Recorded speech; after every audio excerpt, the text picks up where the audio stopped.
All right, students, so welcome back to another class of chapter number 5, class 12th. Coordination compounds is the chapter. भैया Alfred Werner की theory से शुरू हुआ ये chapter, VBT में चले गए, उसके बाद सीएफटी हुआ, स्प्लिटिंग हुआ डी ऑर्बिटल्स का, कलर होते हैं कंपाउंड्स, उसके बारे में हमें पता चला, and finally here we are today. We are going to end this chapter with a very very interesting topic of this chapter. तो अगर आपको याद हो, लास्ट क्लास में हमने एक पार्ट पढ़ा था जिसको हमने बोला था spectrochemical series. Do you remember that? Spectrochemical series याद है आपको? देख सकते हो स्पेक्ट्रोकेमिकल सीरीज के ऊपर हमने कुछ लिखा था, which was nothing but ligand field strength का सीरीज था बच्चा? था. उसमें do you notice carbonyl was the सबसे स्ट्रॉन्गेस्ट फील्ड लिगेंड. फिर आपका CN था. So these were your carbon donor atoms. Yes. फिर उसके बाद आते हैं कौन? Nitrogen donor. अब मैं सीरीज नहीं बना रहा हूं, तो उसके बाद ऑक्सीजन और उसके बाद हैलोजेंस. ये था ना. अब इसके अंदर ये क्वेश्चन था कि आपका जो पहला वाला अगर आप देखो स्ट्रॉन्गेस्ट फील्ड लिगेंड, तो वो कौन सा है? कार्बन डोनर है. तो क्वेश्चन आया है कि ये कार्बन डोनर जो है वो स्ट्रॉन्गेस्ट फील्ड लिगेंड क्यों है? Why is it creating so much of energy around the central metal atom, जिसकी वजह से वो स्प्लिटिंग जो है वो ज्यादा हो जा रहा है. तो उसके लिए साइंटिस्ट लोगों ने रिसर्च करना चालू किया, और रिसर्च करते करते वो एक बहुत इंटरेस्टिंग मोड पे पहुंचे. मोड था metal carbonyl bond. That's the topic, first topic for today, metal carbonyl bond. अब इस चीज को पहले समझ लो. डायग्राम अभी ड्रॉ नहीं करना है, पहले लिखवाऊंगा फिर आप ड्रॉ करेंगे, ठीक है? तो क्या देखा गया कि मेटल एटम होता है ना, उसके पास MTD ऑर्बिटल होता है. ध्यान से देखो, MTD ऑर्बिटल होता है. और आपका जो लिगेंड होता है, वो लिगेंड के पास लोन पेयर ऑफ इलेक्ट्रॉन वाला ऑर्बिटल होता है, जो जाके एक सिग्मा बॉन्ड से लिंक होता है with the metal atom. Yes. अब जरा नोटिस करो. तो मेरे पास है कार्बोनिल जिसमें होता है C ट्रिपल बॉन्ड O, और इस कार्बन के पास एक लोन पेयर रहता है, और मेरे पास है मेटल एटम जिसके पास एक MTD ऑर्बिटल है. तो क्या हुआ, इस कार्बन ने जाके इस लोन पेयर को मेटल एटम के MTD ऑर्बिटल में क्या किया? शेयर किया, और ये पूरा का पूरा लोन पेयर यहां पर शेयर हो गया. तो ये कार्बन और मेटल एटम के बीच में कैसा बॉन्ड बना? सिग्मा बॉन्ड बना. पर जैसे ही इस कार्बन ने अपना लोन पेयर दिया ना, तो इस कार्बन पे आ गया पॉजिटिव चार्ज. क्या आ गया? Positive charge. Lone pair donate किया तो कार्बन पे पॉजिटिव. अब जब ये पॉजिटिव हुआ तो इसने क्या किया? इसने मेटल एटम के डी ऑर्बिटल के अंदर झांका, जहां पर उसके पास पेयर ऑफ इलेक्ट्रॉन्स थे. तो ये डी ऑर्बिटल के अंदर गया, उसने बोला कि देख भाई, तूने मेरे से पेयर लिया तेरे MTD ऑर्बिटल में, अब मैं तेरे से पेयर मांग रहा हूं फ्रॉम योर डी ऑर्बिटल. तो वो बोलता है मैं तो देने के लिए रेडी हूं, क्या तेरे पास कोई ऑर्बिटल है जहां पर तू अपना ये पेयर एक्सेप्ट कर सकता है? मेरे पास तो MTD ऑर्बिटल था, तेरे पास क्या है?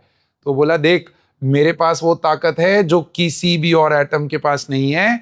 बोला मेरे पास पाई स्टार ऑर्बिटल है. ओ, पाई स्टार ऑर्बिटल. हाँ भैया, MOT, मॉलिक्यूलर ऑर्बिटल थ्योरी में हमने पढ़ा था, सिग्मा स्टार, पाई स्टार. तो ये जो पाई स्टार ऑर्बिटल है ना, इस पाई स्टार ऑर्बिटल में वो डी ऑर्बिटल से अपने लोन पेयर को वापस खींचता है और एक पाई बॉन्ड बना लेता है. क्या बॉन्ड बनाता है? पाई. क्योंकि देखो, दो के बीच में जैसे सिग्मा बन गया, तो अब कोई और ऑर्बिटल सिग्मा बॉन्ड नहीं बना पाए. उनको झक मार के साइड वाइज ओवरलैप ही करना पड़ेगा. बोला हाँ ना. अब इस साइड वाइज ओवरलैप करने में उसने अपना पाई स्टार ऑर्बिटल यूज किया, और यूज करने में उसने देखा कि ये जो सिग्मा बॉन्ड बना और जो पाई बॉन्ड बना, इन दोनों के बीच में एक सिनर्जी डेवलप हुआ. सिनर्जी का मतलब होता है एक ऐसी एनर्जी जिससे इक्विलिब्रियम आए. Okay, So due to the presence of sigma and pi bond, there is a synergy developed which leads to strengthening of bond, strengthening of metal carbon bond, जिसकी वजह से आपके कार्बन डोनर एटम्स वाले जो ligands होते हैं वो strongest field ligands हो जाते हैं, बिकॉज ये सिर्फ सिग्मा नहीं पाई बॉन्ड भी बना सकते हैं via the process called back bonding. Via the process called क्या? Back bonding. कि इसने अपना बॉन्ड तो बनाया लेकिन मेटल से भी इसने क्या करा? खींचा। So this is what you need to understand in metal carbonyl bond. So if you have any doubts पहले पूछो, फिर मैं आपको इसका राइट अप लिखवा रहा हूं। क्या ये चीज समझ में आई? स्ट्रेंथनिंग, सिनर्जी मतलब equilibrium between this sigma and pi bond. So जैसे ही वो इक्विलिब्रियम आया तो एक सिनर्जी डेवलप हुई कि आप जैसे फॉर एग्जांपल आप कितने सारे यूट्यूब टीचर्स को देखोगे, कितने सारे यूट्यूब टीचर्स को देखोगे, लेकिन एक कोई ऐसा टीचर होता है जिसके साथ ना आपका वो फ्रीक्वेंसी क्लिक हो जाता है कि हाँ यार ये पढ़ा सेम ही रहा है लेकिन वो जिस तरीके से पढ़ा रहा है वो मेरे को समझ में आ रहा है। That is what is known as synergy. तो you connect with the teacher और फिर आप उसके सारे लेक्चर्स देखना चालू करते हो। That is what is synergy. हाँ एग्जैक्टली। तो इसीलिए मेटल कार्बोनिल को तोड़ना इज वेरी वेरी डिफिकल्ट। ये लिगेंड की तरह एक्ट कर रहा है ना, तो लिगेंड वाले आयंस जो हैं वो तो वैसे ही रिलीज नहीं होते हैं। हो गया? चलो लिखो metal carbonyl bond, metal carbonyl bond. Yes yes yes बोलो। pi star, there is a orbital called pi star. Now this is linked with your class 11th. अभी के लिए you just remember as pi star, क्योंकि उसको explain करने जाएंगे तो पूरी एक थ्योरी एक्सप्लेन करनी पड़ेगी। ठीक है? So metal carbonyl bond, that's the heading you need to put, and then please write down the metal carbon bond in metal carbonyl, the metal carbon bond in metal carbonyl compounds, in metal carbonyl compounds possesses both sigma and pi character, both sigma and pi character, full stop. The metal carbon sigma bond, metal carbon, देखो कैसे लिखा मैंने, metal carbon sigma bond is formed by donation of lone pair of electron,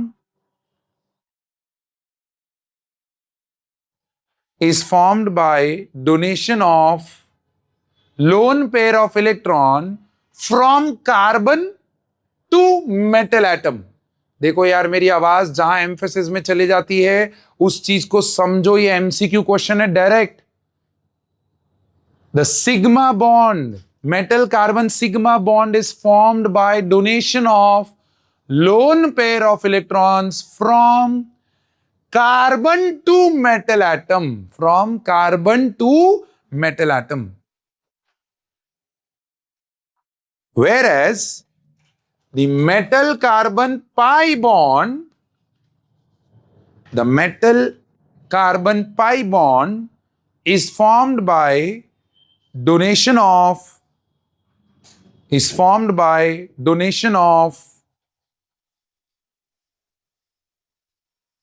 pair of electrons from filled d orbitals of metal, from filled d orbitals of metal to pi star orbital of carbon atom, to pi star orbital of carbon atom।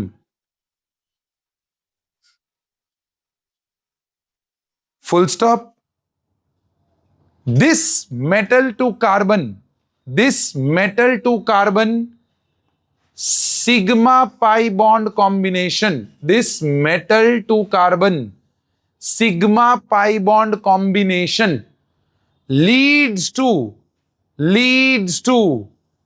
synergic effect, leads to synergic effect,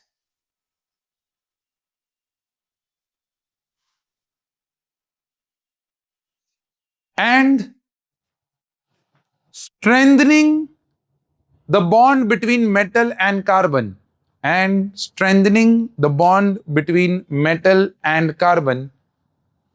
Therefore, carbon donor atom ligands are strongest field ligands. Carbon donor atom, therefore carbon donor atom ligands are the strongest field ligands. Metal and carbon. Therefore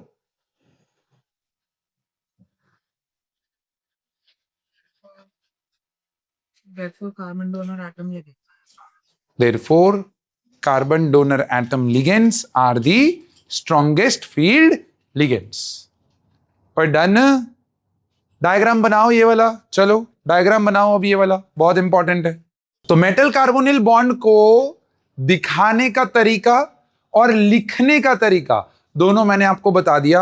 अब आप लोगों को यह ध्यान रखना है कि कैसा क्वेश्चन यहां से आ सकता है। क्वेश्चन आ सकता है explain synergic bond in metal carbonyl, तो वो जो paragraph with the diagram, right. Why are carbon donor atoms, या why is carbonyl the strongest field ligand, या carbon monoxide is the strongest field ligand. Same answer, सब कुछ same, diagram same, बस question पूछने का तरीका और लैंग्वेज अलग अलग कर दिया। तो टेंशन में मत आ जाना कि ये क्या हुआ। जैसे कई बार क्या होता है, पूछा जाता है explain Kohlrausch law, it's so simple, है ना। और फिर पूछा जाता है explain law of independent migration of ions, तो लोग कहे बोले ये क्या पूछ लिया। अरे भाई वो कोलरॉश लॉ ही है, उसका पूरा नाम है Kohlrausch law of independent migration of ions. समझ में आया कि नहीं आया। तो माय डियर फ्रेंड, आपको यह चीज समझनी है कि पूछने के तरीके अलग अलग होते हैं, and that's why I always appreciate people जो टेस्ट के लिए मुंह दिखाई करते हैं। फॉरगेट अबाउट मार्क्स, वो सेकेंडरी हैं, वो प्रैक्टिस से आ जाएंगे, बट पहले जब आप टेस्ट में अपीयर करते हो तो you get to know such questions कि अरे यार कोलरॉश लॉ को ही पूछने का अलग तरीका, भाई मेटल कार्बोनिल को पूछने का अलग तरीका। क्लास में कुछ डिस्कस होता है। अब अगर आपको याद हो तो इलेक्ट्रोकेमिस्ट्री पढ़ाते वक्त हमने ये पार्ट डिस्कस किया था कि it is known as Kohlrausch law of independent migration of ions. बस उसी का यूज करके कई बार एग्जामिनर क्वेश्चन बना देगा, तो बस उस एग्जामिनर को गाली मत दो, खुद के अंदर झांको और सुनो कि भाई क्लास में हमने अच्छे से नहीं सुना, इज दिस ओके। तो ऐसा 1 मार्कर क्वेश्चन आपके हाथ से निकल जा सकता है। ओके, तो मेटल कार्बोनिल को पूछे जाने के लैंग्वेज मैंने आपको बताए। अब नेक्स्ट जो टॉपिक है उसका नाम देने से पहले मैं आपको अल्फ्रेड वर्नर के पास वापस लेके चलता हूं। क्या अल्फ्रेड वर्नर का ये वाला पार्ट आपको याद है? COCl3.4NH3 ऐसा था बच्चा। फिर एक और कंपाउंड देखो, COCl3.4NH3। बच्चा बोलते 1 मिनट सर, सेम ही तो है, क्या डिफरेंस है? ऐसा अल्फ्रेड वर्नर को भी लगा भाई क्या ही डिफरेंस है, लेकिन उसको पता है क्या हुआ, उसको यहां पर मिला कंपाउंड का कलर ग्रीन और यहां पर मिला कंपाउंड का कलर पर्पल। ये क्या हुआ? अरे ये हुआ क्या, ये हुआ कंपाउंड्स विद सेम क्या मेरे बच्चे, मॉलिक्यूलर फॉर्मूला, बट डिफरेंट क्या प्रॉपर्टीज, डिफरेंट प्रॉपर्टीज, जैसे कलर चेंज, जैसे melting point boiling point change, yes और नो? एग्जैक्टली। तो इन लोगों को क्या बोला गया? आइसोमर्स। और एक टॉपिक खुला, आइसोमेरिज्म ऑफ कॉम्प्लेक्स कंपाउंड्स। अब बच्चा बोलता है अरे सर वो दर्द, वो पीड़ा, वो सब याद आ गया, ऑर्गेनिक में पढ़ा था हमने ये। हाँ, तो थोड़ा बहुत पीड़ा होगा, टेंशन नहीं लेना। लेकिन क्या आप लोगों को ऑर्गेनिक का आइसोमेरिज्म कुछ भी याद है? क्या आपको याद है कि वो आइसोमेरिज्म दो पार्ट में डिवाइडेड था? हाँ, very good, I like this. Structural and stereo, very good. हाँ, अब स्ट्रक्चरल और स्टीरियो अगर आपको याद हो तो स्ट्रक्चरल में थे chain, position, tautomers, metamers and ring isomers भी था। अरे था। तो हम, हाँ, RTFMCP, वाह यार क्या बात है, शाबाश, I am so proud of you. तो आपको ये पता चल रहा है कि आप लोगों ने जब ऑर्गेनिक केमिस्ट्री को सही से पकड़ा हुआ है तो उसकी वजह से आपका 12th भी सुधर रहा है। बस एग्जैक्टली वही। देखो, क्या स्टीरियो के अंदर दो पार्ट थे? कौन कौन से? ज्योमेट्रिकल, याद आया? ज्योमेट्रिकल में कौन से दो थे? याद आया? क्या बात है, सीस एंड ट्रांस। अरे याद आया, सिस एंड ट्रांस। क्या बनाया था इसका हमने? तौबा तौबा तौबा। तो देखो वो see that hit, why that hit is there, because आप लोगों को वो कनेक्ट होता है कि हाँ यार, सिस ट्रांस हमने वो स्टेप बनाया था। और सिस का मतलब कि same group on the same side of the plane, trans का मतलब same groups on the opposite side of the plane. ऐसे ही क्या ऑप्टिकल में याद है? ये तो 12th में ही हुआ है। Dextro and laevo. अरे कितने को लोगों को याद है डेक्स्ट्रो मतलब? राइट लेफ्ट था। क्या टर्न करता है राइट?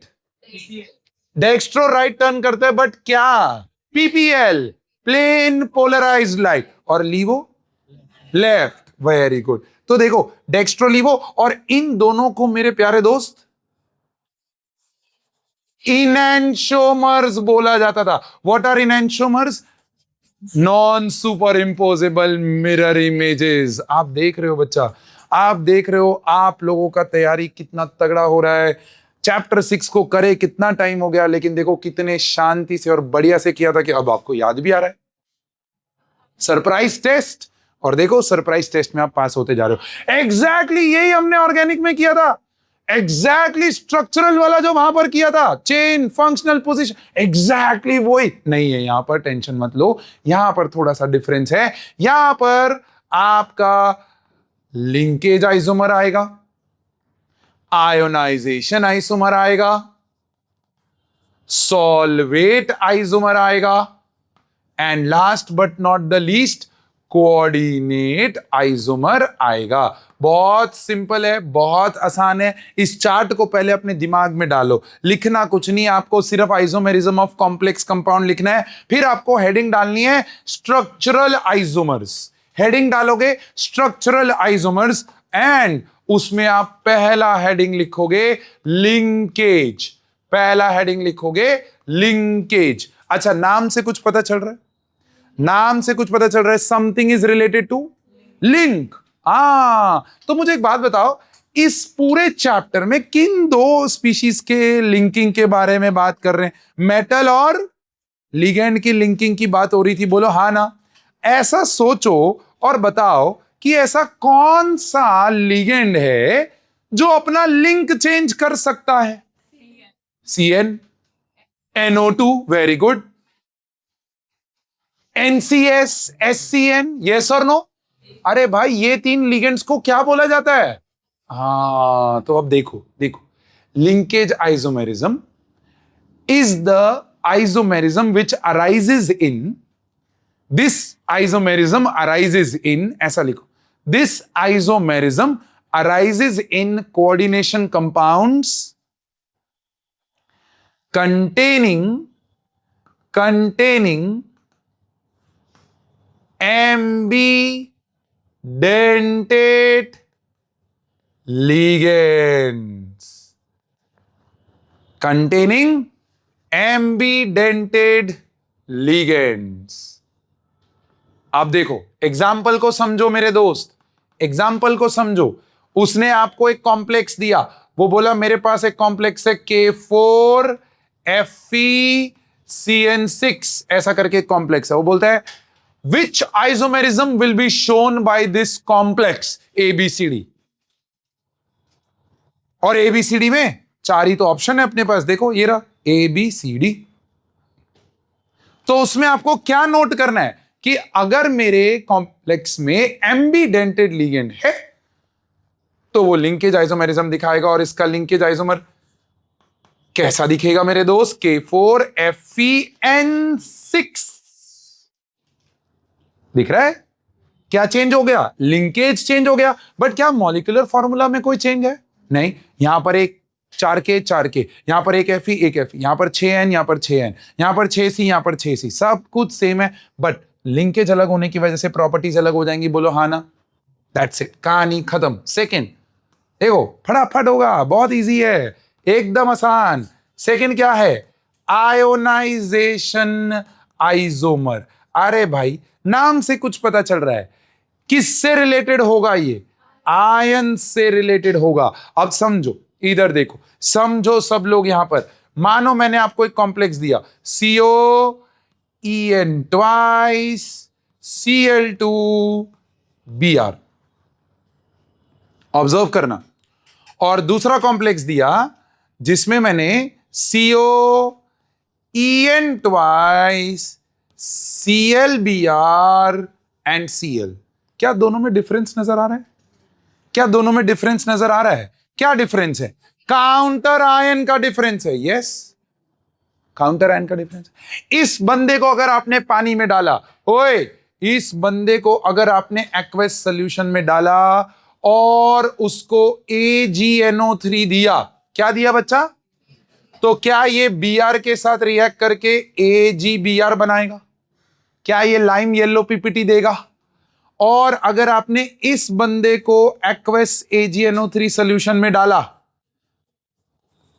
तो क्या ये चीज AgCl का प्रेसिपिटेट देगी? क्या वो व्हाइट PPT होगा? क्या भैया कंपाउंड की प्रॉपर्टीज अलग हो गई, लेकिन क्या दोनों के मॉलिक्यूलर फॉर्मूला एग्जैक्टली सेम? हाँ, Br1 Cl2 Cl2 En2 En2, cobaltic बिल्कुल सेम, कोई दिक्कत नहीं, बट दोनों अलग अलग PPT फॉर्मेशन दे रहे हैं।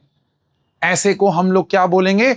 Ionisation isomer, because they give different ions in aqueous solution. Is this okay? लिखो ionisation isomer, this form of isomerism arises, this form of isomerism arises when counter ion in the complex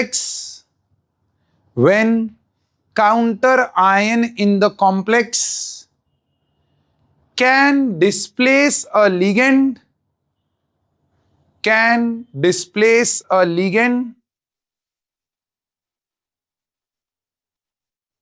which can become the counter ion, can displace a ligand which can become counter ion. So this form of isomerism arises when counter ion in complex can displace ligand which can then become counter ion. Example ये रहा आपके सामने, एक एक example note करके रखो ताकि आप लोगों के लिए इजी हो। जैसे इसी के अंदर मैं कुछ ऐसा दे देता, देखो मैं आपको ऐसा कुछ कॉम्प्लेक्स दे देता, मैंने आपको बोला मेरे पास है COCN4Cl2 -4 -6 + 3 कितना होगा? -3।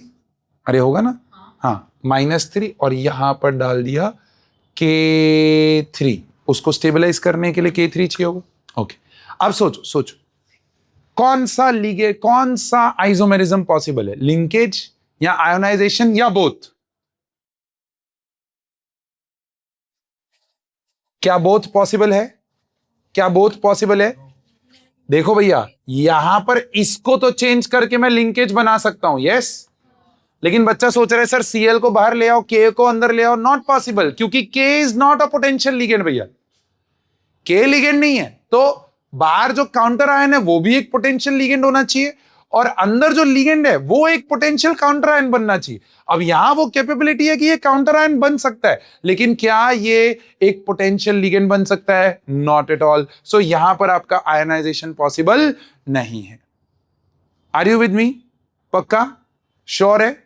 ऐसे ही मैंने देखो एक कॉम्प्लेक्स दिया, something like COEN twice Cl2 और नहीं Cl, और यहां पर डाल दिया SO4। अब मैंने बोला क्या इसके अंदर लिंकेज पॉसिबल है, आयनाइजेशन पॉसिबल है, या बोथ पॉसिबल है? आयनाइजेशन पॉसिबल है। Is there an ambidentate ligand over here? No. If there is no ambidentate ligand तो देयर इज नो पॉसिबिलिटी। लेकिन देखो, सोचो, अगर मैंने इस Cl की जगह पे अंदर डाल दिया होता NO2 और बाहर अभी भी सल्फेट ही रखा होता, तो अब क्या हो सकता है? नाइट्राइट बाहर जा सकता है, सल्फेट अंदर आ सकता है, वो पॉसिबिलिटी है, क्योंकि this is a potential counter ion, this is a potential ligand, दोनों अपनी जगह चेंज कर सकते हैं, डिस्प्लेस कर सकते हैं। So that's one isomer which is link ionisation. लेकिन क्या NO2 मेरा एम्बिडेंटेड लिगेंड भी है? तो वो ONO कर देगा, तो वो एक तीसरा उसका आइसोमर बन जाएगा। सबके मॉलिक्यूलर फॉर्मूला सेम, लेकिन सबकी प्रॉपर्टीज क्या होंगी? अलग अलग आएंगी। तो इस तरीके से आपका एग्जामिनर MCQ क्वेश्चंस बनाएगा, या थियोरेटिकल बेस्ड 1 मार्कर क्वेश्चन बना सकता है, what isomerisms are shown by this complex. तो आपको क्या ध्यान रखना है? जैसे यहां आपने ध्यान रखा एम्बिडेंटेड लिगेंड, यहां आपको ध्यान रखना है counter ion can act as potential ligand and ligand can act as counter ion। ये आप शॉर्ट में अपने अंडरस्टैंडिंग के लिए लिख लो, ये बॉक्स में डाल के रखो। ये आपका #PN हो गया, पाजी नोट, कहानी खत्म। बोलो है कि नहीं? इजी है ना? थर्ड लिखो, solvate isomerism. Yes, we are done with the chapter. बस ये लास्ट टॉपिक, सॉल्वेट आइसोमेरिज्म, या फिर कुछ कुछ बुक्स में इसको हाइड्रेट आइसोमेरिज्म भी बोला जाता है। ओ अच्छा सर, हाइड्रेट, ओ मतलब something related to water, hydrate है ना, तो हाइड्रेट मतलब समथिंग रिलेटेड टू वाटर। तो देखो बच्चा, इधर देखो प्लीज, इधर देखो, फिर मैं आपको लिखवाता हूं। मानो मेरे पास होता CO, या चलो इसको मेटल एटम चेंज कर दे, बोर हो गए कोबाल्ट से, सो क्रोमियम H2O होल 4, और यहां पर let's suppose Br2, and then there is Cl, ClX +3 -2, +3 -2 कितना होगा? +1। हाँ सही है, Cl। तो अब मैंने पूछा कि भाई बताओ इसके अंदर कौन से आइसोमेरिज्म पॉसिबल है, तो आपने पहले बोला सर एक Cl अंदर एक Br, आयोनाइजेशन, जब आयंस चेंज हो जाए। लेकिन देखो मैं एक इसका दूसरा कॉम्प्लेक्स बना रहा हूं, CrH2O whole thrice, Br2, Cl अंदर चला गया और बंद, और देखो बाहर गया dot H2O।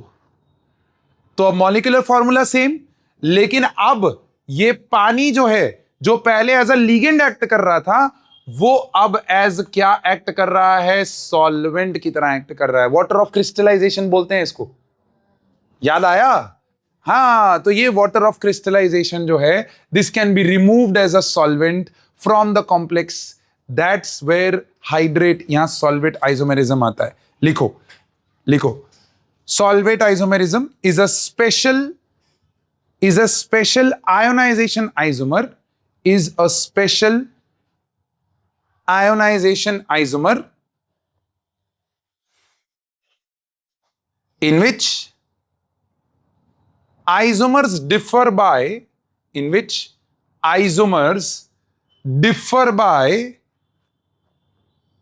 whether or not a solvent molecule is in which isomers differ by whether or not a solvent molecule is directly bonded to the metal, or merely present as free solvent molecules,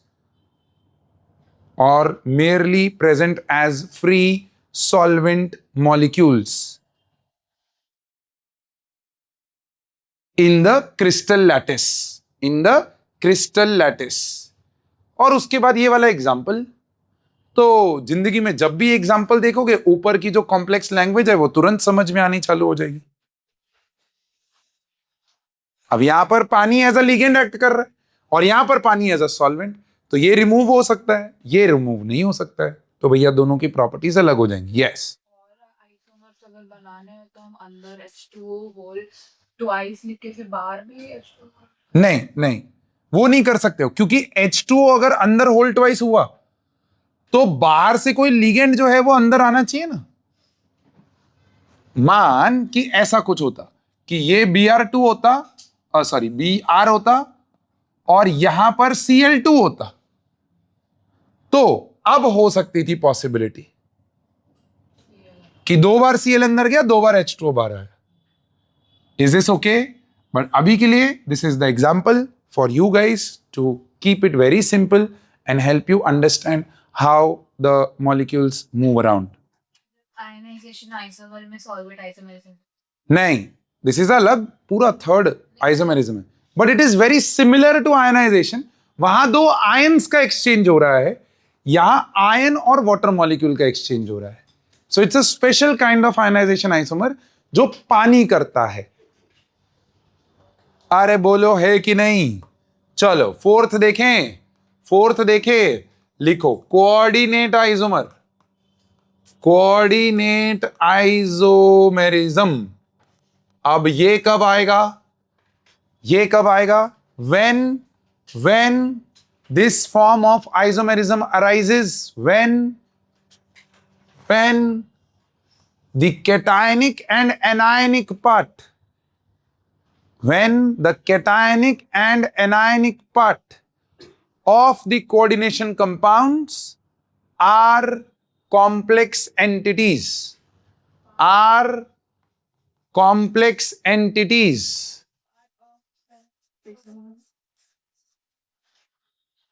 when the cationic and anionic part of coordination compound are complex entities। याद आया type 3 वाला UPSC अपने ने जो किया था? बोलो याद आया? बस ये वही तो है। अभी एग्जाम्पल नहीं लिखना, एग्जाम्पल नहीं, उसके आगे कंप्लीट करो। in which the complex entities can interchange CMA, in which the complex entities can interchange CMA or ligands between each other। अब देखो, इसका एक आइसोमर फॉर्म क्या बना सकता हूं? CONH3 होल 6 और इधर चले जाए CrCN होल 6, तो CMS चेंज हो गए। बोलो हाँ ना। दूसरी पॉसिबिलिटी क्या है कि CrNH3 होल 5 और यहां पर एक CN आ जाए और उस तरफ चले जाए COCN whole 5 NH3। This is also a possibility.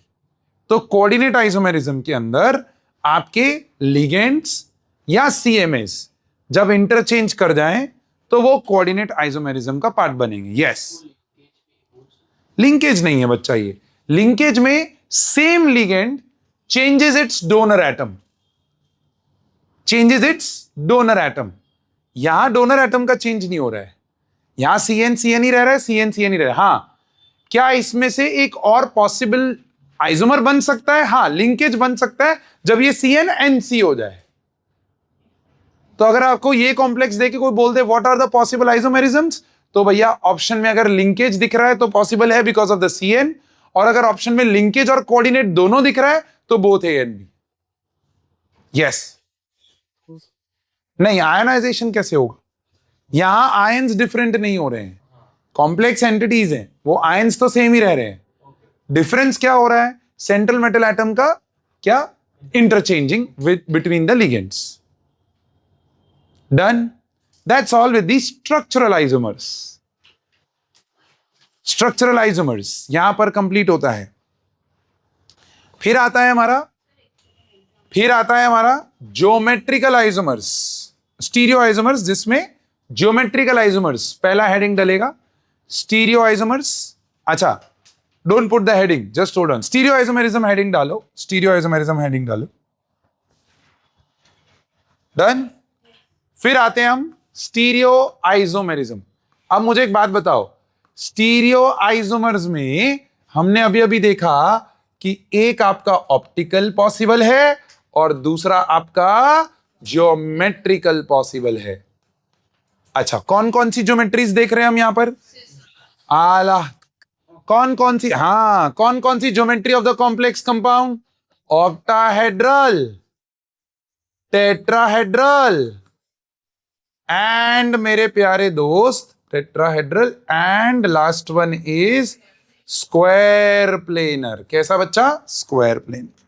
Geometries याद आ रही हैं आपको? Do you remember? Tetrahedral, octahedral याद आ रहा है? क्या ऐसी कुछ ज्योमेट्रीज दिखती थी? क्या इसको हम लोग टेट्राहेड्रल बोलते हैं? और क्या इस चीज को ऑक्टाहेड्रल बोलते हैं? और अगर इसमें से मैं ये दो निकाल दूं तो क्या ये स्क्वायर प्लेनर हो जाएगा? ला बोल यार, कहानी समझ में आ रही है? अब समझो, अगर आप ये चीज समझो तो ज्योमेट्रिकल आइसोमेरिज्म कब पॉसिबल है? मेरा क्वेश्चन ये है। अगर इतना लॉजिक समझ लिया तो जो मैं आगे लिखवाने जा रहा हूं वो आसान हो जाएगा। ज्योमेट्रिकल आइसोमेरिज्म कब पॉसिबल है? जब relative angle between the ligands change हो सके।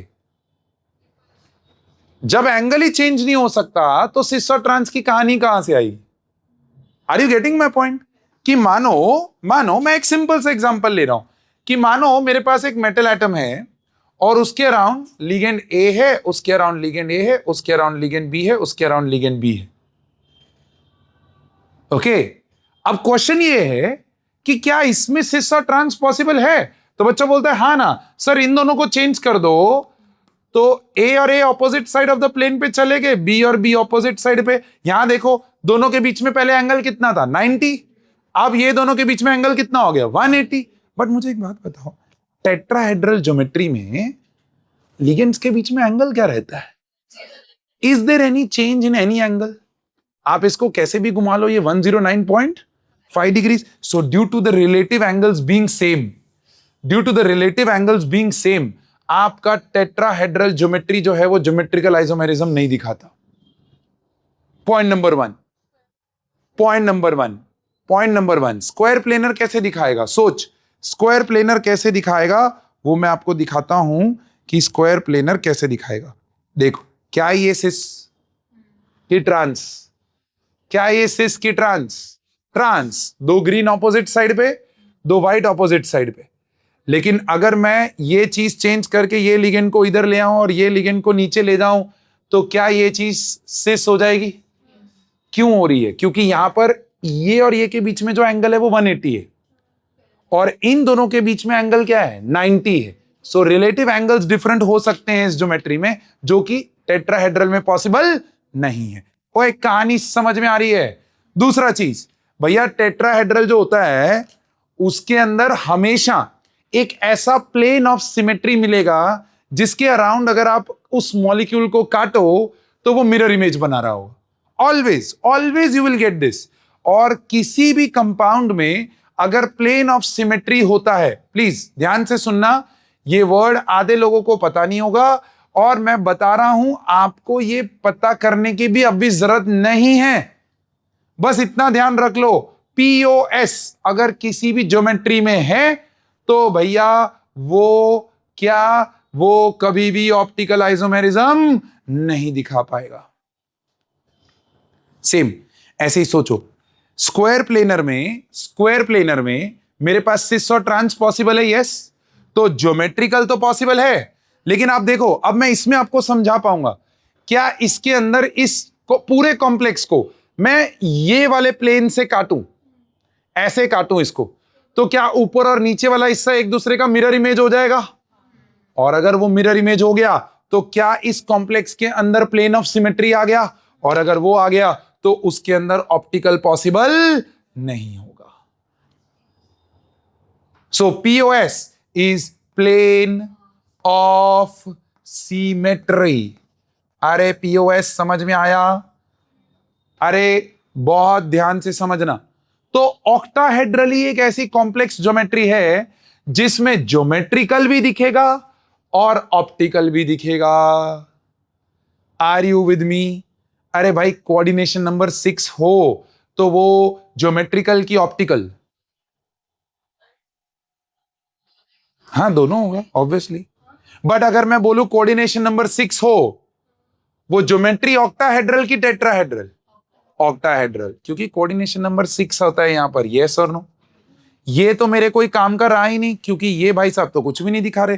काम का मेरा ये रहा, तो भैया देखो पहले स्क्वायर प्लेनर से स्टार्ट करेंगे और ज्योमेट्रिकल आइसोमेरिज्म की हेडिंग डालेंगे।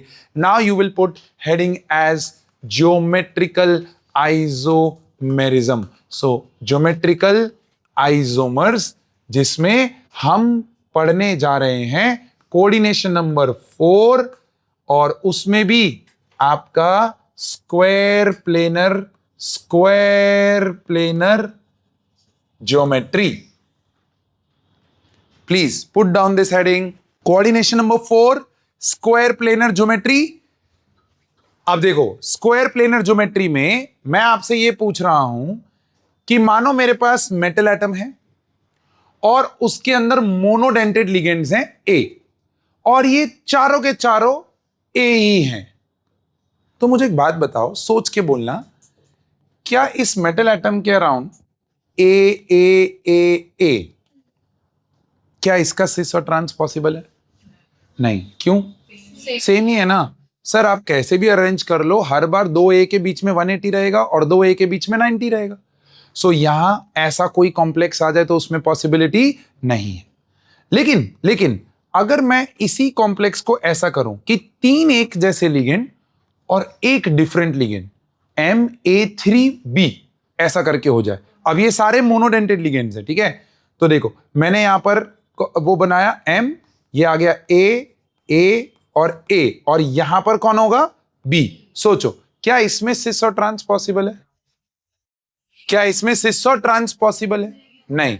बच्चा बोलता है सर आप B को ऊपर ले जाओ, A को नीचे ले जाओ, तो भी 2A के बीच में 90 और B और A के बीच में हमेशा 180 रहने ही वाला है। बोलो हो कि नो? तो यहां भी वो पॉसिबिलिटी नहीं है।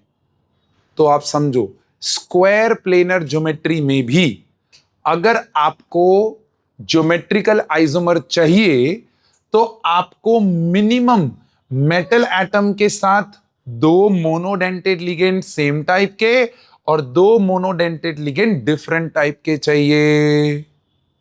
इसका सिंपल एग्जांपल मैं बोलूं तो देखो प्लैटिनम NH3 होल ट्वाइस और Cl2, और यहां पर इस तरीके से +4 -2 कितना होता है जल्दी बताओ? +2। तो यहां पर ऐसे करके +2 दे दिया। अरे बोलो कॉम्प्लेक्स समझ में आ रहा है? अब ऐसा कुछ कॉम्प्लेक्स दिया, बोला इसका ज्योमेट्रिकल आइसोमर बताओ और ड्रॉ भी करो। तो बहुत सिंपल है यार, बहुत सिंपल है। पहले तो ये पता चला कि इसका ऑक्सीडेशन स्टेट +4, और +4 के अंदर सारे के सारे लिगेंड्स कैसे हो जाते हैं? Strong field. लास्ट क्लास में लिखवाया था +4 में सारे के सारे लिगेंड्स क्या हो जाते हैं? स्ट्रॉन्ग। अब अगर ये स्ट्रॉन्ग फील्ड हो गया तो क्या प्लेटिनम का अंदर वाला डी यूज होगा, बाहर वाला एस यूज होगा और बाहर वाले दो पी यूज होंगे और DsP2 हाइब्रिडाइजेशन आए तो ज्योमेट्री क्या हो जाता है, स्क्वायर प्लेनर। sp3 आता तो क्या होता, टेट्राहेड्रल। और वो कब आता है, वीक फील्ड लिगेंड के केस में आता है। यहां पर तो ऑक्सीडेशन स्टेट +4 हो गया। अब मेरे प्यारे दोस्त ध्यान से समझना, मेरे प्यारे दोस्त ध्यान से समझना, क्या मैं यहां पर ज्योमेट्री ड्रॉ कर सकता हूं, स्क्वायर प्लेनर के एंगल्स तो मुझे पता है ना ऐसे होते हैं।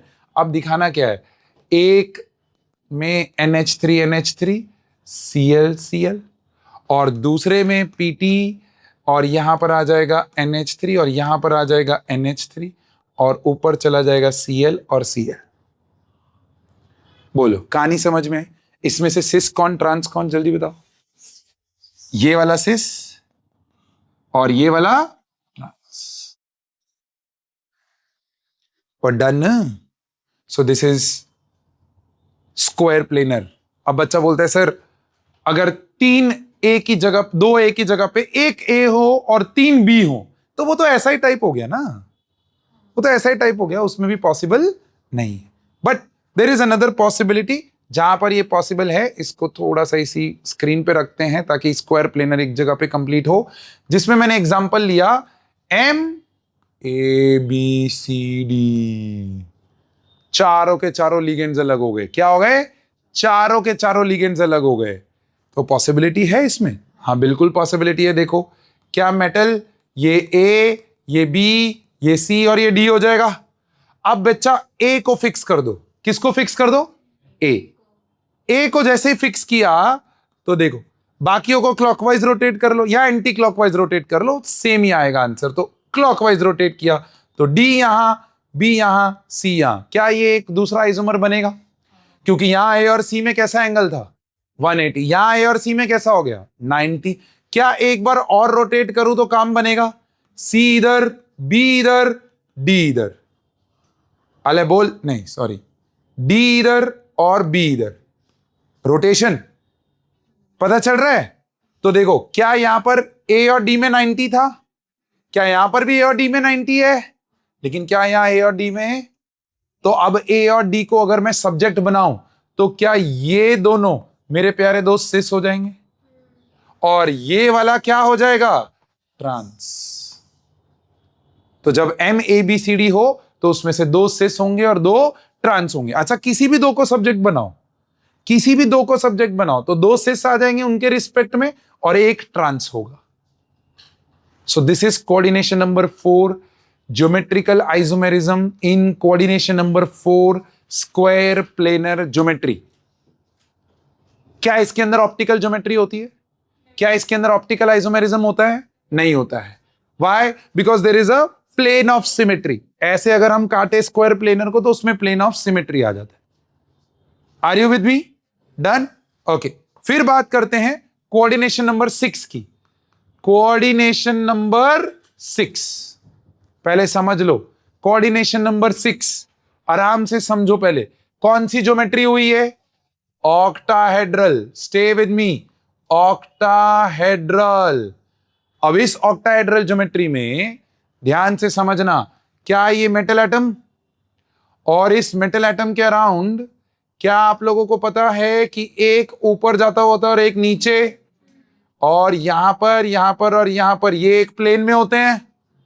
अब देखो मैं आपको एकदम आसान करके दे रहा हूं, प्लीज ट्रस्ट मी, इसके अलावा और कहीं आपको जाने की जरूरत नहीं है। बहुत रेयर ही मैं ऐसा बोलता हूं, I am not the best teacher, मैं पहले ही बता देता हूं, but I will tell you, I will make your things simplified in a way कि आपको बोर्ड कॉम्पिटिटिव में क्वेश्चंस देख के डर ना लगे। मैं आपको इतना हेल्प करूंगा। कॉम्प्लेक्स तो ऑलरेडी एनसीईआरटी है यार, उसको और कॉम्प्लेक्स करके पढ़ाने का क्या मतलब है। तो कोऑर्डिनेशन नंबर 6 में there can be list of geometrical isomers, but वो कहीं पूछी नहीं जाती है मेरे दोस्त।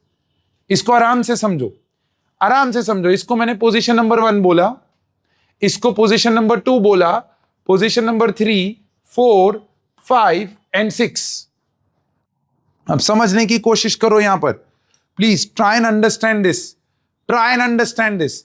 ये पोजीशंस हैं 1 यहां पर लिया ना अपने ने 1, हाँ, सो 1 2 3 4 5 6, ओके। अब समझने की कोशिश करो कि अगर मैंने इस चीज को ऐसे प्लेन में पकड़ा, ऐसे, तो डू यू सी कि पोजीशन 1 ना 2, उधर देखो, पोजीशन 2 एंड 5, क्या ये दोनों opposite side of the plane पे हो गए? पक्का? ओके, अब ध्यान से देखना, इसको मैं घुमा नहीं रहा हूं, बस प्लेन चेंज कर रहा हूं। मैं इस प्लेन को ऐसे पकड़ लूं,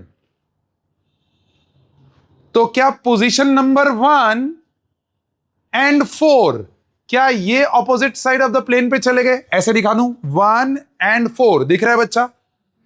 अभी वापस उसको घुमा नहीं रहा हूं, ध्यान से समझना, घुमा नहीं रहा हूं, खाली प्लेन चेंज कर रहा हूं। इसको मैंने ऐसे प्लेन कर दिया, तो क्या position number 3 and 6 opposite side of the plane पे हो गए? तो बस इतनी सी चीज अगर आपको समझ में आ गई, उसके बाद खाली ये शॉर्ट नोट को देखो, खाली ये शॉर्ट नोट को देखो, that if same type of ligands, if same type of ligands are on position, ध्यान से, 2 5 1 4 और 3 6, 2 5 1 4 और 3 6, 2 5 1 4 और 3 6 will form which isomer? Trans. Opposite side of the plane पे चले जाएंगे दो सेम टाइप के लिगेंड्स, बोलो हाँ ना? ऑल अदर पोजीशंस, ध्यान से देखना, all other combination would make cis isomer. Let me give you an example. तो आपको एग्जाम्पल देंगे तो आपके लिए कहानी जो है वो और मजेदार और आसान होती चली जाएगी। सो कोऑर्डिनेशन नंबर 6 में अगर मैं आपको एक एग्जाम्पल दूं जिसमें मैंने यहां पर M ले लिया और मोनोडेंटेड के 6 लिगेंड्स ले लिए। मोनोडेंटेड के क्या ले लिए? 6 लिगेंड्स। तो क्या सारे के सारे सेम है? अल्लाह, मुझे तो डिफरेंट टाइप चाहिए था ना, बट इसमें तो पॉसिबल है ही नहीं। तो ऐसे में पॉसिबल क्या MA5 करके एक B ले आऊं तो क्या अब पॉसिबल है? नहीं पॉसिबल है, नहीं पॉसिबल है। अब सोचो ना, M 1 2 3 4 5 और 6 ऐसा होता है ना। अब बनाओ तो 4A तो प्लेन में गए, एक ऊपर और नीचे तो B आएगा, बोलो हाँ ना? अब ये B को कैसे भी रख दो यार, हमेशा relative angle between B and A तो सेम ही रहेगा। तो यहां पर भी पॉसिबल नहीं है, यहां पर भी पॉसिबल नहीं है। पॉसिबिलिटी कहां से शुरू होती है? जब मेटल के अंदर 4 मोनोडेंटेड लिगेंड सेम टाइप के हों और मिनिमम 2 डिफरेंट टाइप के क्या हो? अलग लिगेंड्स हों। मोनोडेंटेड लिगेंड्स बट अलग हों। मैं बार बार वर्ड यूज कर रहा हूं, मोनोडेंटेड। समझ में आता है क्या है वो? Which can donate only 1 lone pair. अब ध्यान देना प्लीज, कंसंट्रेट ओवर हियर। मानो मैंने इसके बाजू में आपको एक कॉम्प्लेक्स दिया, एक एग्जांपल की तरह, Cr यहां पर लिख दिया NH3 होल 4 एंड Cl2 और +3 -2 तो +1, ऐसा करके मैंने बोला कि भाई बताओ इसके कितने पॉसिबल आइसोमर्स बनेंगे। ज्योमेट्रिकल आइसोमर्स की बात कर रहा हूं। तो आप नोटिस करो क्या क्रोमियम मेरा सेंट्रल मेटल एटम हुआ? क्या 1 2 3 4 5 और 6 बनेंगे? अब मुझे एक बात बताओ, क्या सिस और ट्रांस NH3 के रिस्पेक्ट में बनेगा कि Cl के रिस्पेक्ट में बनेगा? Cl, क्योंकि वो लेस नंबर में है, बोलो हाँ ना? तो एक Cl अगर मैंने यहां रखा और उसका अगर मुझे ट्रांसफॉर्म बनाना है, क्या बनाना है? तो झक मार के मुझे ये Cl यहीं रखना पड़ेगा, क्योंकि पोजीशन 2 और 5 जो है वही तो ट्रांस बनाते हैं ना। बच्चा बोलता है सर अगर मान लो मैंने यहां नहीं रखा होता, मैंने यहां रखा होता Cl। मैं कह रहा हूं क्या दिक्कत है? कोई दिक्कत नहीं है। ट्रांस बनाना है तो इसके ऑपोजिट साइड पे जाना पड़ेगा, यस और नो? तो अभी के लिए मैंने Cl यहां रखा, तो बाकी की 4 पोजीशंस पे कौन आ जाएंगे? NH3। तो मेरे प्यारे दोस्त, अब NH3 के रिस्पेक्ट में सिस ट्रांस नहीं है, ये है ट्रांस ही, लेकिन trans with respect to what? Chlorine. Trans with respect to chlorine. किसी भी एक लिगेंड के रिस्पेक्ट में सिस ट्रांस बनेगा दोस्त। क्या इसी का मेरा क्या इसी का मेरा सिस फॉर्म भी बनेगा? बोलो कैसा बनेगा वो सिस फॉर्म? ये आया आपका Cr यहां पर, ये आया आपका Cr 1 2 3 4 5 और 6। अगर ये Cl तो इस पोजीशन को छोड़ के कहीं पे भी Cl है तो वो सिस होगा। बोलो हाँ ना? तो मैंने यहां रख दिया, अभी के लिए मैंने यहां रख दिया। तो देखो क्या यहां पर NH3, यहां पर NH3, यहां पर NH3 और यहां पर भी NH3 होगा। बोलो हो कि नो? अब सुनना, ओए ध्यान से सुनना, ये आपका सिस हुआ। आज साथ में ही निपटा दे रहे हैं। इसके सामने अगर आपने मिरर रखा, क्या रखा? क्या इसका जो मिरर इमेज आएगा क्या वो सुपर इंपोजेबल होगा? अले बोल, क्या इसका जो मिरर इमेज आएगा वो सुपर इंपोजेबल होगा? तो क्या ट्रांस वाला आपका ऑप्टिकली एक्टिव होगा कि ऑप्टिकली इनएक्टिव होगा? इनएक्टिव होगा। मुझे तो non superimposable mirror image चाहिए थी ना, तो यहां तो सुपर इंपोजेबल आ गया। So my dear friend, trans GI are what? Optically inactive. तो optical activity, optical activity coordination number 6 में दिखेगी, लेकिन सिर्फ कौन से आइसोमर्स में? सिस में। देखो यहां पर अगर मैंने क्रोमियम लिया और मैंने वो 6 वापस बनाए तो ये क्लोरीन और ये क्लोरीन ये मिरर के पास आ जाएगा ना, ये मिरर से दूर चला जाएगा NH3। अबे फिजिक्स तो आता है ना, केमिस्ट्री नहीं आता मान लिया, बट फिजिक्स तो आता है कि नहीं आता है? अब देखो इधर, इधर देखो, क्या यहां से इसको उठा के इसके ऊपर रखूं तो सुपर इंपोजेबल है कि नहीं है? तो does this become non superimposable? And if it becomes non superimposable तो क्या ये दोनों इनैंशियोमर्स हो गए? तो क्या एक डेक्स्ट्रो होगा और दूसरा? अरे होगा ना। डेक्स्ट्रो और लीवो एक्सपेरिमेंटली ही देखे जा सकते हैं via device called polarimeter. Via device called polarimeter. देखो चैप्टर 6 साथ साथ में थोड़ा थोड़ा टुचुक रिवाइज हो रहा है। ओए तो all cis GI are what my dear friend? Optically active. Active. Inactive तो आपके कौन है? ट्रांस है, because superimposable mirror image बन रहा है। तो साथ साथ में OI भी कंप्लीट कर दिया। अरे OI समझ में आ रहा है? ऑप्टिकल आइसोमर्स जो मैंने यहां पर लिस्ट बनाई थी, मैंने आपको बोला था देखो सिर्फ ऑक्टाहेड्रल वाला ही देगा आपका ऑप्टिकल आइसोमर्स, ये दोनों तो देने नहीं वाले। सिर्फ यही दे रहा है, तो जब यही दे रहा है तो कौन सा दे रहा है? सिस वाला दे रहा है। बस कहानी कंप्लीट हो गई। अब सुनो सुनो सुनो, ध्यान देना, ध्यान ध्यान प्लीज ऑब्जर्व। क्या इसी के अंदर मैं एक ऐसा कॉम्प्लेक्स ले सकता हूं जिसमें मेटल एटम हो, 3 सेम टाइप के लिगेंड्स हो और 3 अलग टाइप के लिगेंड्स हो? जैसे कि मैं यहां पर लिया, देखो क्या ये 3 सेम टाइप के हैं और क्या ये 3 सेम टाइप के हैं? पहले तो इसको ऑक्टाहेड्रल क्यों बोलते हैं, ऐसा किसको पता है? Why do we call this octahedral? Why do we call this shape geometry as octahedral? क्या 8 है? कहां है 8? 6 लिगेंड्स हैं।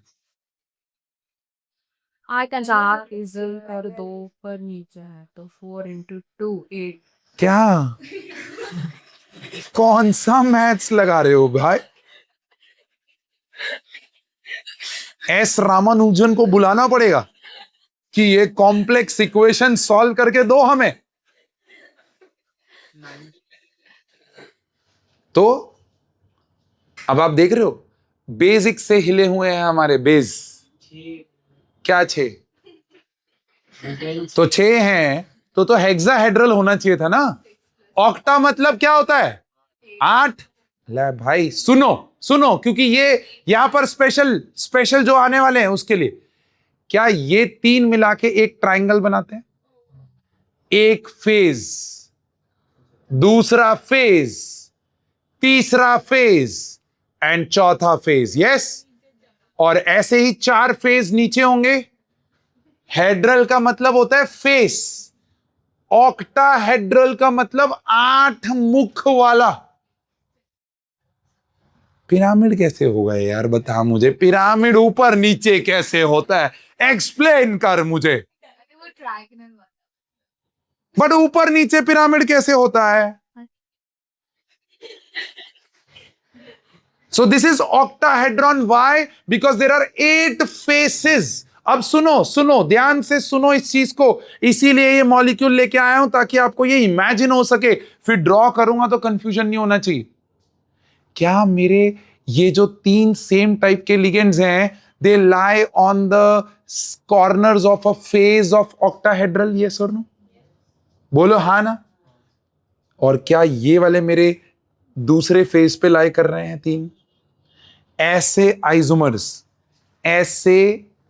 आइसोमर्स जिसमें आपके 3 सेम टाइप के लिगेंड्स लाई ऑन, ध्यान से देखना, आपके 3 सेम टाइप के ligands lie on phase of octahedron, phase of octahedron. दिख रहा है ये फेज? अब इमेजिन हो रहा है? हुआ कि नहीं ये इमेजिन? देखो ये रहा। सो when same ligands in such a complex, when same ligands lie on the corners of face of octahedron, ऐसे आइसोमर को नाम दिया गया, ओए नाम दिया गया फेशियल आइसोमर, जिसको शॉर्ट में फैक आइसोमर बोला जाता है। शॉर्ट में क्या बोला जाता है? फैक आइसोमर। फेशियल, फैक, फेशियल, फेस, फेस, 3 एक साथ एक फेस पे प्रेजेंट है। अब सुनो समझो, इसमें मैं क्या चेंज करने जा रहा हूं। ये लिगेंड हटाया, इस लिगेंड को मैंने यहां डाल दिया। अब ध्यान से समझना, ध्यान से समझना। तो ऑक्टाहेड्रॉन का क्या ये डायगोनल हो गया जो थ्रू एंड थ्रू जा रहा है? देखो, यस, इस डायगोनल को ऑक्टाहेड्रन का मेरिडियन बोला जाता है। क्या बोला जाता है? मेरिडियन। स्क्वायर में डायगोनल बोलते हैं, बट 3D शेप में उसको हम क्या बोलते हैं? मेरिडियन। तो इफ, अब ध्यान इधर बिल्कुल भी लास्ट बोर्ड पे छोड़ना नहीं। 1 2 3 4 5 6, मेरा ए और ए ये मेरिडियन पे लाई कर रहा है, दिख रहा है? तो इसको अगर मैं ट्राइंगल से एक्सप्लेन करूं तो ये और ये ऐसे एक मेरिडियन बना। सिमिलरली ये और ये दूसरा मेरिडियन बनेगा, और यहां पर आएगा B and B. So when same ligands lie on what, my dear friend? corners of meridian of क्या मेरा बच्चा? ऑक्टाहेड्रॉन। तो उसको हम लोग बोलते हैं मेरीडियोनल आइसोमर, और शॉर्ट में बोला जाता है, जो अभी सबकी फीलिंग है, मर आइसोमर।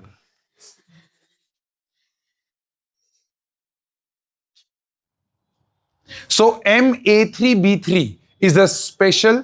ये दोनों डेफिनेशंस पूछी जाती हैं, डिफाइन मेरीडियोनल आइसोमर या डिफाइन फेशियल आइसोमर, फैक आइसोमर। ये आपके स्कूल एग्जाम्स, बोर्ड्स में 110% देखने के चांसेस हैं। और ये कौन से टाइप के लिगेंड में देखने को मिलता है मेरे दोस्त? जब आपका Ma3B3 हो जाए, जब आपका क्या हो जाए? Ma3B3 हो जाए। इसका एक सिंपल एग्जांपल अगर बाजू में मैं लिखना चाहूं तो cobalt NH3 whole thrice and CN whole thrice, ऐसा करके दिया हो तो +3 - 3 0 हो जाएगा। तो इस तरीके के कॉम्प्लेक्सेस में फेक और मेरिडियोनल आइसोमर्स बनेंगे। कहानी यहां पर खत्म नहीं हुई। कहानी में ट्विस्ट कब आया? कहानी में ट्विस्ट आया जब आपके लिगेंड्स में डाइडेंटेड लिगेंड्स को भी लाया गया। अब मेरी बात ध्यान से सुनना। डाइडेंटेड लिगेंड का मतलब क्या होता है? जो एक साथ दो लोन पे डोनेट कर सके। बोलो हाँ ना। कौन सा एक लिगेंड है ऐसा जो डाइडेंटेड है? ईएन याद आ रहा है? बोलो ईएन याद आ रहा है? क्या आपको C2O4 2- याद आ रहा है? आ रहा है? और कुछ याद आ रहा है? Oxalate that is C2O4 2-। और कोई डाइडेंटेड? ईएन हो गया, hydrazine NH2 but hydrazine diet दो कर सकता है, लेकिन वो जब रिंग बनाता है तो वो इतनी स्टेबल रिंग नहीं होती। तो हम ज्यादातर एग्जांपल्स ईएन के साथ ही देखते हैं। तो मेरे प्यारे दोस्त, ये चीज का खास ध्यान रखना, यहां पर जब डाइडेंटेड लिगेंड्स होते हैं, कोऑर्डिनेशन नंबर 4 में पॉसिबिलिटी नहीं है, लेकिन कोऑर्डिनेशन नंबर 6 में पॉसिबिलिटी है। जैसे मैं एक एग्जांपल लूं कि मेरे पास एक मेटल एटम है और मेरे साथ यहां पर ईएन जुड़े हुए हैं ट्वाइस, तो टोटल कितना हो गया? Coordination number 4। क्योंकि डाइडेंटेड है तो एक साथ दो कर रहा है, और ऐसे दो है, और उसके साथ जुड़ा हुआ है 2Cl, उसके साथ जुड़े हुए हैं 2Cl, मोनोडेंटेड लिगेंड्स। अब सुनो, ध्यान से सुनना। M 1 2 3 4 5 6 डाइडेंटेड लिगेंड्स जो होते हैं ना, वो कभी भी अक्रॉस में कनेक्ट नहीं होते हैं, हमेशा एडजेसेंट में कनेक्ट होंगे। तो या तो ईएन इन दोनों में जुड़ेगा, या इन दोनों में जुड़ेगा, या इन दोनों में, या इन दोनों में, या इन दोनों में। तो मानो मैंने ईएन को पहले यहां जोड़ा, ये और ये, ईएन को यहां जोड़ा, ये और ये, क्या सी और सीएल के बीच में एंगल 90 आ गया? और अगर एंगल 90 आ गया है तो मेरे प्यारे दोस्त, क्या ये सिस फॉर्म हो जाएगा? और क्या सिस ऑप्टिकली एक्टिव होता है कि ट्रांस ऑप्टिकली एक्टिव होता है? सिस। और आप देखो, इसका मिरर इमेज बनाओ, नॉन सुपर इंपोजेबल बनेगा। लेकिन यही चीज अगर मैंने मेटल एटम लिया, क्लोरीन को यहां और क्लोरीन को यहां रखा, और दोनों ईएन को यहां जोड़ दिया। अब जोड़ने का तरीका देखो, ईएन को क्यों ऐसा जोड़ा? क्योंकि ये एक साथ और रिंग बनाता है। ऐसे कॉम्प्लेक्सेस को हम क्या बोलते हैं? Chelating complexes. Very good. ऐसे कॉम्प्लेक्सेस को हम क्या बोलते हैं? चिलेटिंग कॉम्प्लेक्सेस, जिसमें रिंग बनता है। ओके, अब देखो देखो, एक तरीका ये है कि आप डेली अपने बिट्स को कवर करते जाओ और आंसर्स निकालते जाओ।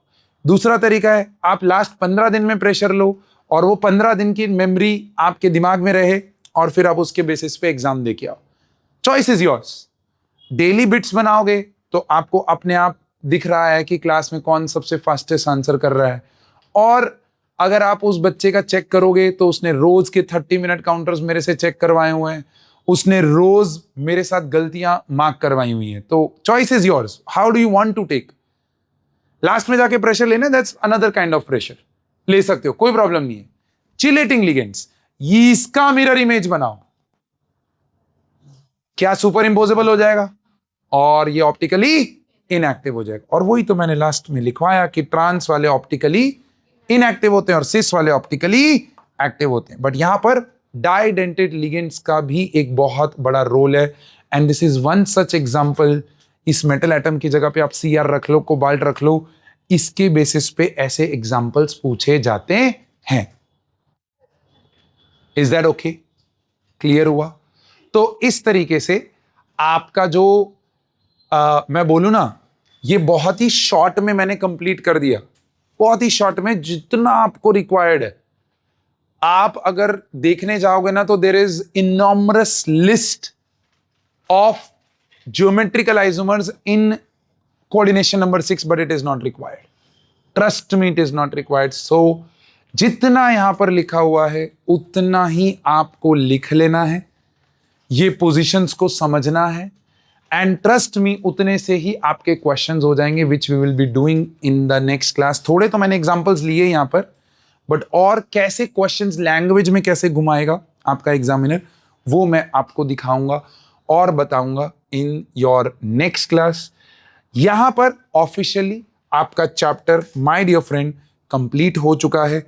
One topic which you have to complete is applications of coordination compounds. That is what you need to complete and get it in the next class. We will discuss that and move on to the next chapter. Till then, you can please take care of yourself and enjoy your weekend. Bye bye.